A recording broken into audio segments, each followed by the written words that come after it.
Hello guys, welcome back to my YouTube channel Monika explains. तो आज हम करेंगे topic management of third stage of labour. This stage is most crucial stage of labour as it deals with separation and expulsion of placenta and membranes.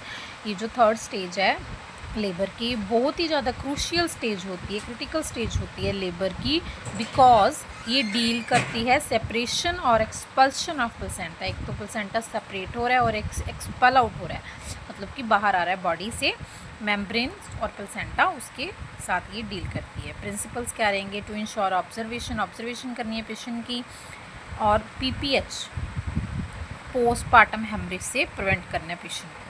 Steps क्या रहेंगे? Watchful expectancy और active management.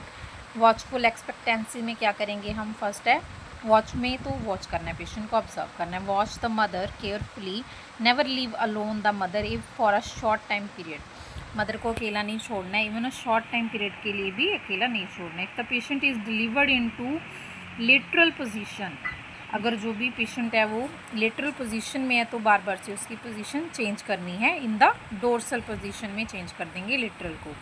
जो भी dorsal position है ये किस में help करती है? To find the features of placental separation.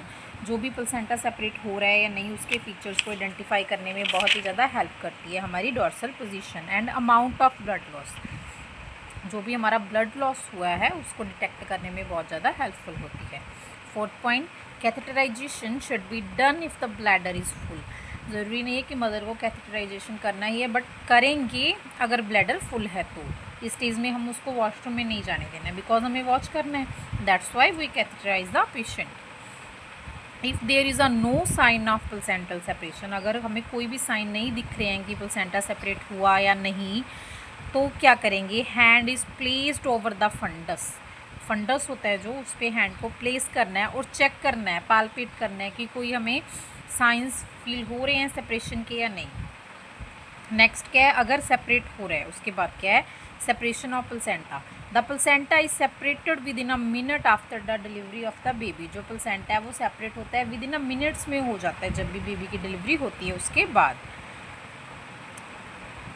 No touch technique is employed to at least 15 minutes. अगर नहीं हुआ तो 15 मिनट्स तक कोई भी टच टेक्निक या हैंड टेक्निक, पीवी वगैरह कुछ भी हमें परफॉर्म नहीं करना है। Ask the mother to expel placenta. Mother को बोलना है कि वो एक्सपेल करने की कोशिश करे 20 मिनट्स तक with the help of gravity. कैसे मदर एक्सपेल करेगी? जोर लगाएगी, उसकी हेल्प से उसको बोलना है कि वो ट्राई करे to expel the placenta. Seventh point, expulsion of placenta. अब उसने ट्राई किया, देन क्या एक्सपल होगा placenta? Ask the mother for bear down. Bear down efforts क्या होते हैं? जैसे अपनी पूरी जो बॉडी का वजन है जो, वो बियर डाउन हो जाए अपनी बैक पर ले, जिससे क्या होगा? नीचे आएगा placenta. That's called bear down. Check the signs of bleeding. Check करना है कि ब्लीडिंग है या नहीं। If the placenta is not expel, अभी भी प्लेसेंटा एक्सपेल नहीं हुआ, तो वेट करना है 10 मिनट्स और देन क्या करना है? Control contraction is done to expel the placenta. Last में फिर क्या करेंगे हम? कंट्रोल कोट्रैक्शन ही करना पड़ेगा। ये क्या है? इन्वेजिव मेथड है ना, जो खुद परफॉर्म करेगा डॉक्टर, तो यही करना पड़ेगा प्लेसेंटा को एक्सपेल करने के लिए। I hope this topic is very easy, very short. So ऐसी और वीडियोज़ के लिए do subscribe and follow for more. Thank you so much.